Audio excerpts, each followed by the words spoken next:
قربان جائیں۔ نوجوانوں ذرا غور کرنا، میرے نبی کریم صلی اللہ تعالیٰ علیہ وسلم کے بارے میں حضرت عائشہ صدیقہ فرماتی ہیں کہ عرب کی کواری لڑکیاں بڑی حیا والی ہوتی تھیں، لیکن اللہ کے پیارے رسول صلی اللہ علیہ وسلم عرب کی کواری لڑکیوں سے بھی بڑھ کر حیا والے تھے۔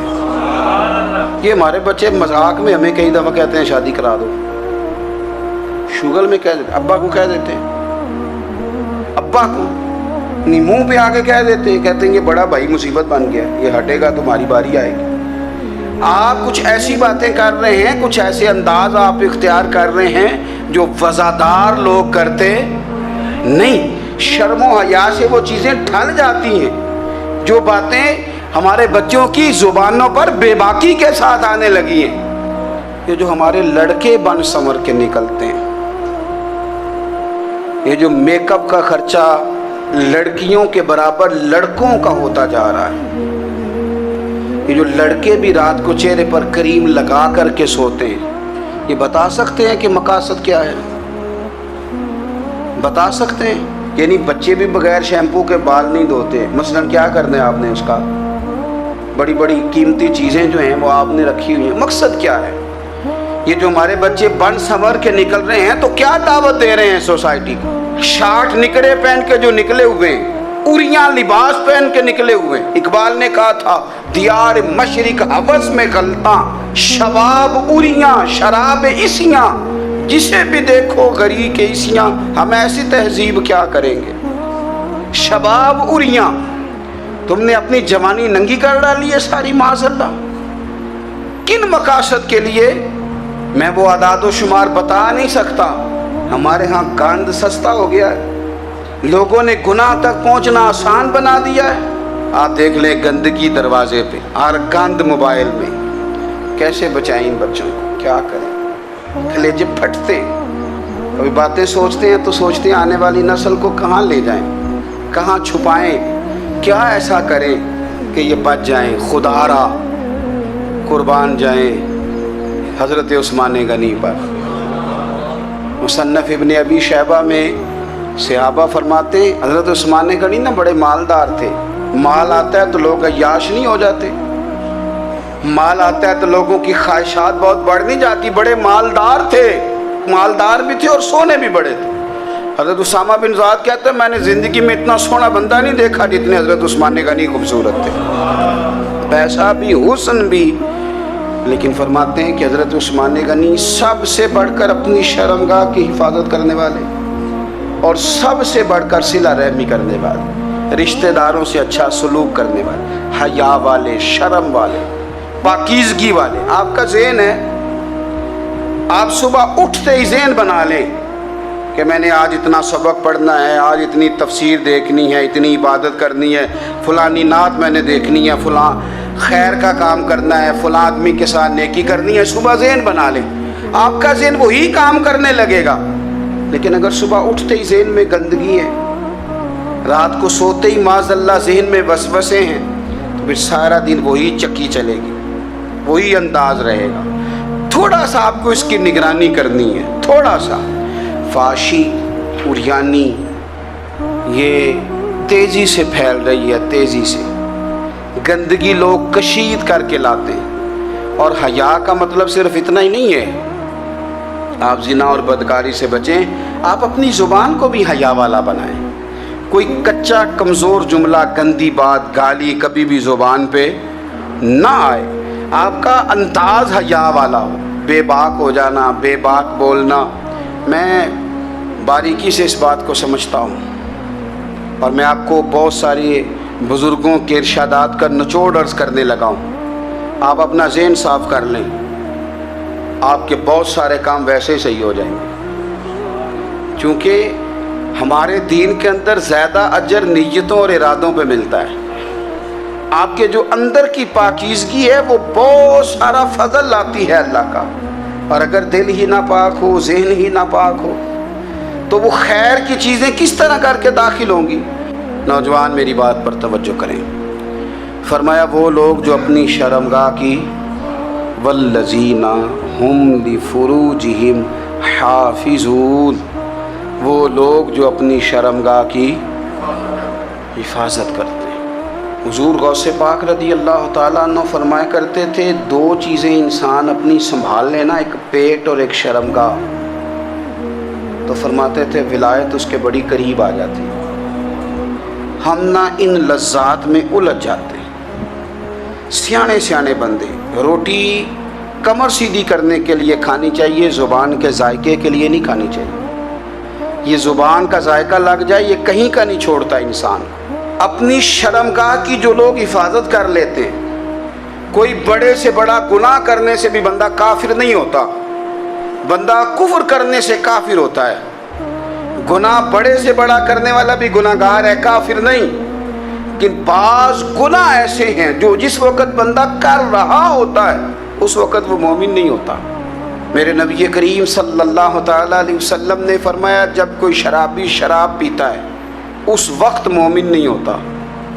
جب کوئی چور چوری کرتا ہے تو اس وقت مومن نہیں ہوتا، اور جب کوئی زانی زنا کرتا ہے تو تب وہ مومن نہیں ہوتا۔ اتنی دیر کے لیے اس کے دل سے ایمان نکال لیا جاتا ہے۔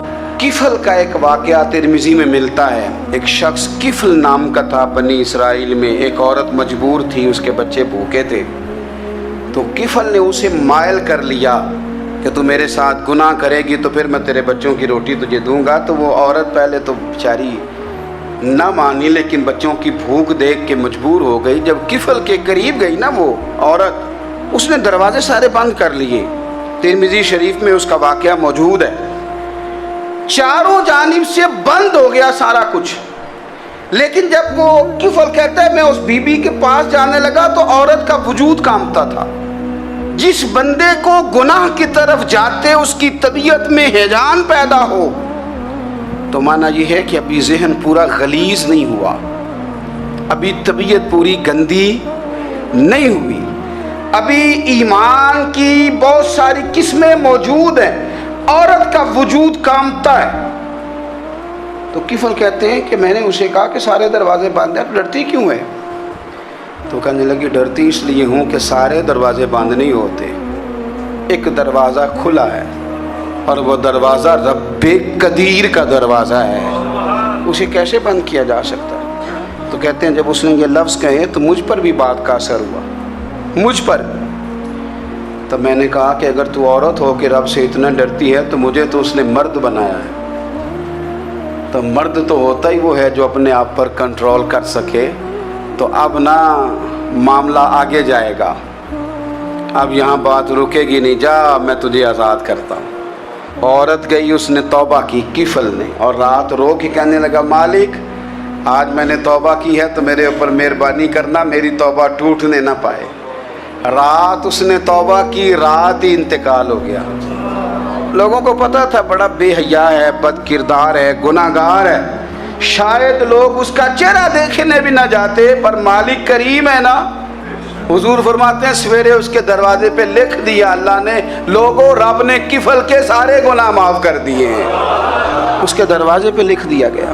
جب آپ اپنی حفاظت کرنا چاہتے ہیں تو اللہ پھر اسباب بھی پیدا کر دیتا ہے۔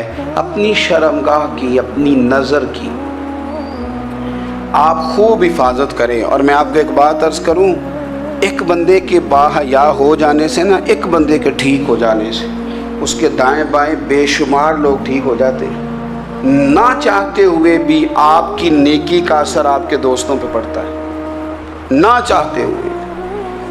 اور ایک بندے کے بگڑ جانے سے اس کے دائیں بائیں بہت سارے لوگ بگڑ جاتے ہیں، بہت سارے لوگ بگڑ جاتے ہیں۔ آپ اگر اپنے لب و لہجے پر یہ پابندی لگا سکیں اور اپنے آپ کو اگر آپ سنبھال سکیں تو پھر یاد رکھیے گا بڑی ساری چیزیں بہتر ہو جائیں گی۔ اپنی شرمگاہ کی حفاظت کرنے والے الا علی ازواجہم، مگر یہ کہ اپنی بیویوں پر، او ما ملکت ایمانہم، یا اپنی شرعی باندیوں پر۔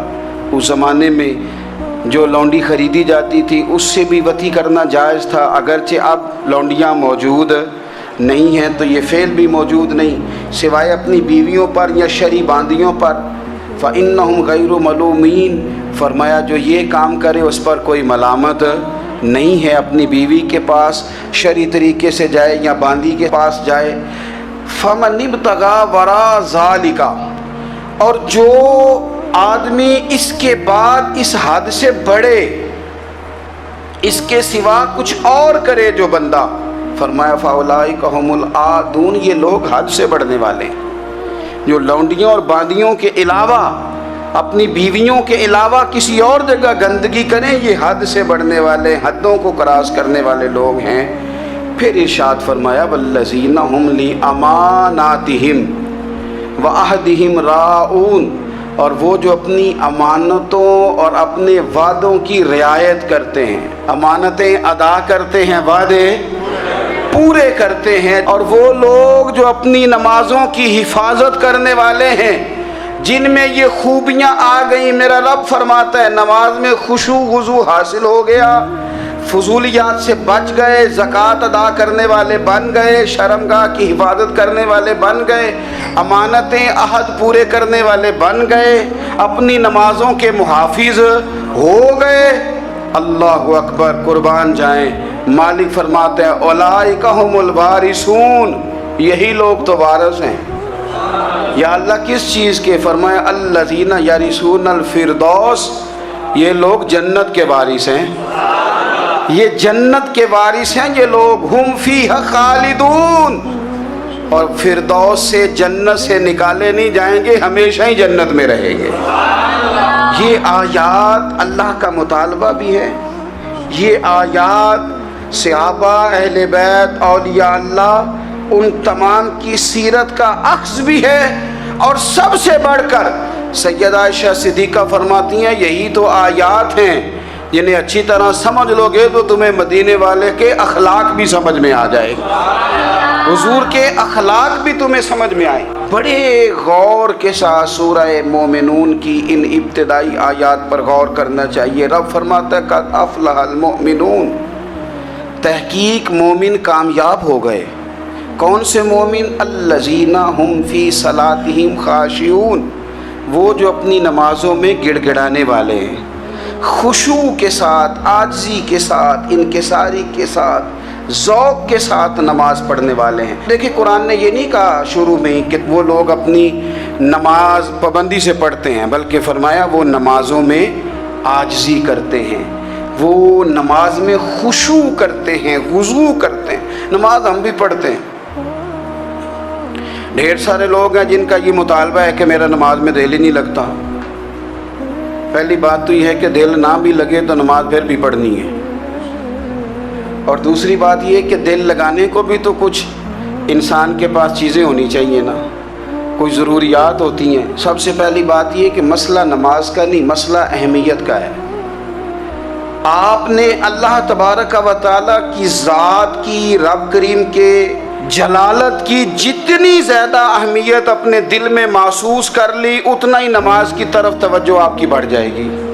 آپ سادی سی مثال ہے، غور کر لیں، جتنا آپ اپنے استاد کو پروٹوکول دیتے ہیں، جتنی عزت کرتے ہیں، اتنا ہی وقت پہ آپ ان کے پاس پہنچ بھی جاتے ہیں۔ اگر آپ کے دل میں اہمیت نہیں ہے تو آپ ٹال دیں گے، اور جس استاد کی اہمیت ہے اس کے فون کی گھنٹی بجتے ہی فون بھی اٹھایا جائے گا، اور بات پوری مکمل بھی نہیں ہوگی تو کہا جائے گا جیسے آپ کہیں گے، اور جو وقت وہ دیں گے ان سے 10 منٹ پہلے پہنچنے کی کوشش بھی کی جائے گی۔ بس سمجھ لیں دل لگنے نہ لگنے کا مسئلہ نہیں، اہمیت کا مسئلہ ہے۔ آپ جتنی اپنے مالک کی بارگاہ کی اہمیت سمجھ لیں گے، اتنا ہی وقت پہ مسجد آئیں گے، اتنا ہی شوق سے نماز پڑھیں گے۔ دوسری بات، نماز کے ترجمے پہ غور کریں۔ آپ یقین کریں اگر نماز کا ترجمہ ہمیں آ جائے نا تو ہمیں تو یوں لگے کہ ہم تو اپنے مالک کی بارگاہ میں عرض و معروض کرنے حاضر ہوئے ہیں۔ یہ سورہ فاتحہ ہی دیکھ لیں آپ، حضور فرماتے ہیں، رب فرماتا ہے سورۃ فاتحہ آدھی میری ہے آدھی میرے بندے کی ہے۔ جب اس نے کہا الحمدللہ رب العالمین الرحمن الرحیم مالک یوم الدین ایاک نعبد و ایاک نستعین، جب یہاں تک وہ لفظ کہتا ہے تو یہ حصہ میرا تھا، اس نے اپنے رب کی تعریف کی، اور جب کہا نا اس نے اہدنا الصراط المستقیم، اب بندے نے التجائیں شروع کر دی. اس نے کہا کہ مالک بھی تو ہے, رحمان بھی تو ہے, رحیم بھی تو ہے, عبادت بھی تیری کرتے ہیں تو مدد بھی تو تجھی سے مانگنی ہے نا. اب مہربانی فرمانا اہدنا الصراط المستقیم, ہمیں سیدھا راستہ دکھا دے. صراط الذین انعمت علیہم, ان لوگوں کا راستہ دکھانا جن پر تو نے انعام کیا ہے. غیر المغضوب علیہم ولا الضالین, ان کے راستے پہ نہ چلانا جن پر تیرا غضب ہوا, جو گمراہ ہو گئے ان کے راستے. تو نماز میں جب ترجمے پر آپ کا غور ہوتا ہے تو آپ کا تو دل خود بخود لگ جاتا ہے, شوق بڑھ جاتا ہے آپ کا. تو اتنی چیزیں ہم زندگی میں یاد کرتے ہیں, تو اگر ترجمہ بھی نماز کا یاد کر لیں اور پھر شوق سے پڑھیں تو آپ یقین کریں طبیعت کھینچی چلی آئے گی. ہمارے یہاں کچھ لوگ نماز پڑھتے ہیں پر بڑی لاپرواہی سے پڑھتے ہیں, کبھی ادھر دیکھتے ہیں, کبھی ادھر دیکھتے ہیں, کبھی بال سہلاتے ہیں. وہ میں نے دیکھا ہے سجدے جا رہے ہیں تو سیانے سیانے بندے کبھی کپڑے کو چھیڑ رہے ہیں, کبھی جگہ کو چھیڑ رہے ہیں. میرے نبی کریم صلی اللہ تعالیٰ علیہ وسلم نے فرمایا ان لوگوں کا کیا حال ہے جو اپنی نماز میں نظریں آسمان کی طرف اٹھاتے ہیں, رکوع سے اٹھے تو اوپر دیکھنا شروع کر دیا, کیا حال ہے ان کا. اور پھر حضور نے ایک موقع پر تو سختی فرمائی, فرمایا جو نماز پڑھتے اپنی نظریں آسمان کی طرف اٹھاتا ہے وہ باز آ جائے, ورنہ ایسا نہ ہو کہ رب اس کی آنکھیں ہی چھین لے. وہ باز آ جائے اس کام سے. خشوع کے ساتھ نماز پڑھے, عاجزی کے ساتھ نماز پڑھے, اس کا دل لگا ہوا ہو نماز کے اندر. میرے نبی پاک صلی اللہ تعالیٰ علیہ وآلہ وسلم کے غلام حضرت انس بن مالک رضی اللہ تعالیٰ عنہ فرماتے ہیں کہ رسول پاک صلی اللہ علیہ وسلم نے مجھ سے فرمایا تھا کہ بیٹے نماز میں ادھر ادھر دیکھنے سے بچو, کیونکہ فرمایا نماز میں ادھر ادھر توجہ کرنا یہ بندے کو ہلاک کر دیتا ہے. ہلاکت ہے اس میں اگر تم نے ادھر ادھر توجہ ہوگی. نماز تم مالک کی بارگاہ میں کھڑے ہو اور تم دیکھ ادھر ادھر رہے ہو. تو ایک تو نماز عاجزی کے ساتھ. پھر فرمایا والذین ہم عن اللغو معرضون, وہ لوگ جو فضول باتوں سے, لغویات سے اپنا منہ پھیر لیتے ہیں, فضولیات سے. ہمارے ہاں نا بہت سارے لوگ ایسے ہیں جو بلا وجہ ان چیزوں میں دلچسپی لیتے ہیں جو ان کے مطلب کی نہیں ہے. ان کے مطلب کی مطلب آپ کسی سے ملنے کہتے ہیں کیا حال ہے, ٹھیک ہے جی. بچوں کا کیا حال ہے, ٹھیک ہے. بچے کتنے ہیں؟ تو بھئی آپ کو جب پتہ ہی نہیں تھا کتنے ہیں تو حال کیوں پوچھا آپ نے؟ آپ کرتے کیا ہیں؟ آپ کا بڑا بھائی کیا کرتا ہے, چھوٹا بھائی کیا کرتا ہے, ابا جی کیا کرتے ہیں؟ تو یہ آپ کے مطلب کی بات نہیں. آپ مطلب کی مقصد کی بات کریں, بے مقصد باتوں میں الجھنے کی ضرورت نہیں ہے. دیکھیں اپنا ادارہ میں چلاتا ہوں, اپنا گھر آپ چلاتے ہیں, اپنی ڈیوٹی آپ کرتے ہیں. آپ کو زیادہ بہتر پتہ ہے کہ آپ اپنا گھر کیسے چلا رہے ہیں. مجھے زیادہ بہتر پتہ ہے کہ میں مدرسہ مسجد, مجھے زیادہ بہتر پتہ ہے اس کے اندر کون سی اصطلاح کس طرح کرنی ہے, یہ مجھ سے زیادہ بہتر کوئی بندہ جانتا نہیں. اب ہم کیا کرتے ہیں, جب ہم دوسرے کے کام میں مداخلت کرتے ہیں تو دو نقصان ہوتے ہیں. ایک تو اس کے ساتھ ہمارا رائے کا اختلاف ہو جاتا ہے, اور دوسرا ہمارے اپنے بہت سارے کام رہ جاتے ہیں کیونکہ ہماری توجہ ہی دوسرے کی جانب تھی, اپنے بڑے سارے کام رہ جاتے ہیں. اس لیے بہت ساری ایسی چیزیں ہیں جن میں بلا وجہ کوئی مقصد نہیں. ہم پرانے لوگوں سے باتیں سنا کرتے تھے, ہمارے بزرگ کہا کرتے تھے جڑے پنڈ جانا نہیں, جڑے پنڈ جانا نہیں ہوتا راہ پوچھنے دی کی لو. لغویات میں نہ الجھے, فضولیات میں نہ الجھے, یعنی ٹو میں رہنا, ٹو میں. آپ یقین کریں میں نے پرسنلی طور پہ اس چیز کو محسوس کیا ہے کہ ہمارے بہت سارے اہم حقوق صرف اس لیے مس ہوتے ہیں کہ ہماری اپنے سے زیادہ توجہ سامنے والے پہ ہوتی, سامنے والے.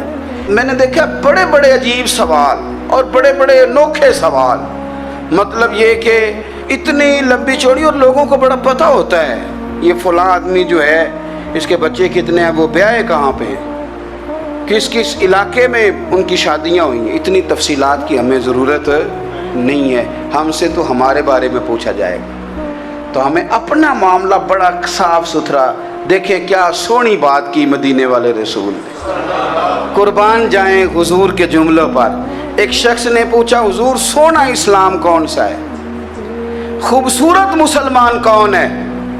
تو نبی پاک صلی اللہ علیہ وسلم نے فرمایا وہ خوبصورت مسلمان ہے جو بات اس کے مقصد کی نہیں بے معنی ہے وہ بات وہ چھوڑ دے، بے مقصد باتوں سے الجھنا جو بندہ چھوڑ دے وہ مسلمان بڑا سونا مسلمان ہے۔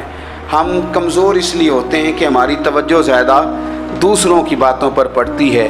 کچھ چیزیں ایسی ہوتی ہیں جو ہم نہ فراخ دلی سے بانٹتے ہیں، اور کچھ چیزیں ایسی ہوتی ہیں جو مجبور ہو کر ہم دیتے ہیں۔ کئی دفعہ ایسا ہوتا ہے کہ سامنے والا کچھ زیادہ تکلیف میں ہوتا ہے اور ہمارے پاس بھی وسعت نہیں ہوتی، لیکن زیادہ اجر اسی بندے کو ملتا ہے جو تھوڑی تکلیف برداشت کرے اور سامنے والے کی تکلیف کو دور کرے۔ مدینہ منورہ میں نا قحط پڑ گیا تھا، غلہ نہیں ملتا تھا، تو قحط کے زمانے میں لوگ نا پھر چیزوں کو مہنگا کر کے بیچتے ہیں۔ ہمارے ہاں ایک طرف چینی کی لائنیں لگی ہوتی ہیں اور دوسری دفعہ چھاپا پڑتا ہے، پورے کے پورے گودام بھرے ہوئے نکل آتے ہیں، لوگ مصنوعی قلت پیدا کر دیتے ہیں۔ حضرت عمر فاروق رضی اللہ تعالیٰ عنہ کے زمانہ نور میں قحط پڑ گیا تھا، گندم کا دانہ اس طرح ہو گیا تھا جس طرح سونا ہے۔ سیدنا عثمان غنی رضی اللہ تعالیٰ عنہ کے نا بہت سارے اونٹ غلے کے بھرے ہوئے مصر سے آئے، اور لگتا یوں ہے کہ وہ شخص آپ ہی کو غلہ دیتا تھا، کسی اور کو دیتا بھی نہیں تھا، جو اونٹ بھر کے اس نے لیے۔ تو مدینہ منورہ کے اندر جب وہ مال پہنچا نا، آپ کو بتانا یہ چاہ رہا ہوں کہ ساری تجارت بندوں سے نہیں کرنی چاہیے، کچھ اللہ سے بھی کرنی چاہیے۔ رب سے جو بندہ تجارت کرتا ہے وہ بڑا کامیاب ہوتا ہے۔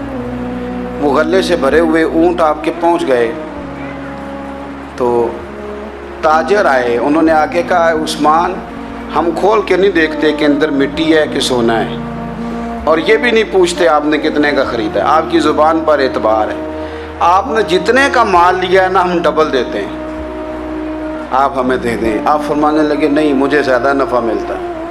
انہوں نے کہا 2 گنا، فرمایا نہیں زیادہ ملتا ہے، کہا 3 گنا، فرمایا زیادہ ملتا ہے۔ وہ کہنے لگے اس سے زیادہ تو کوئی تاجر ہے ہی نہیں جو زیادہ دے، فرمایا بس مجھے ملتا ہے نا۔ کہا کتنا ملتا ہے؟ فرمانے لگے لگتا ہے کہ اگر وہ تاجر زیادہ کرم نوازی کرے تو 700 گنا تو دے گا ہی، اور باقی کریم ہے۔ انہوں نے کہا جی نہیں اتنا نہیں ہم دے سکتے، پھر آپ بیچ لیں۔ یہ بات ہی سمجھ میں نہیں آتی۔ لوگ چلے گئے تو حضرت عثمان غنی مال اٹھا کے مسجد کے دروازے پہ لے گئے، جا کے کہنے لگے اے عمر اعلان کر دیں جس غریب کو گندم کی ضرورت ہے، آسانی کے دور میں نہیں دقت کے دور میں، جب لوگوں کو مل نہیں رہی چیز، جس کو ضرورت ہے وہ آئے اور آ کے لے جائے۔ جب جناب عثمان غنی کے اس غلے کا اعلان ہوا تو تاجروں کو اب مسئلہ سمجھ میں آیا کہ یہ 700 گنا کو بندہ نہیں دے رہا، یہ رب کریم عطا فرما رہا ہے۔ میرے عزیز کچھ سودے رب کے ساتھ بھی کریں۔ اگر کوئی بڑا ضرورت مند دروازے پہ آ جائے نا تو پھر اپنا نفع نقصان نہیں سوچنا، پھر تو رب کے ساتھ تجارت کرنی ہے۔ ضرورت مند کی ضرورت کا لحاظ کرنا یہ نہ مسلمانوں کے ایک دوسرے کے قریب کرے گا۔ ہم کون ہوتے ہیں کسی کی حاجت پوری کرنے والے، ضرورت پوری کرنے والے؟ کرنے والا تو اللہ ہے۔ تو اگر رب ہمیں کبھی وسیلہ بنائے، ذریعہ بنائے، تو پھر ہمیں ذرا نا خوش دلی سے بننا چاہیے، ذوق اور شوق سے بڑھنا چاہیے، پھر ہمیں کمزور نہیں پڑنا چاہیے۔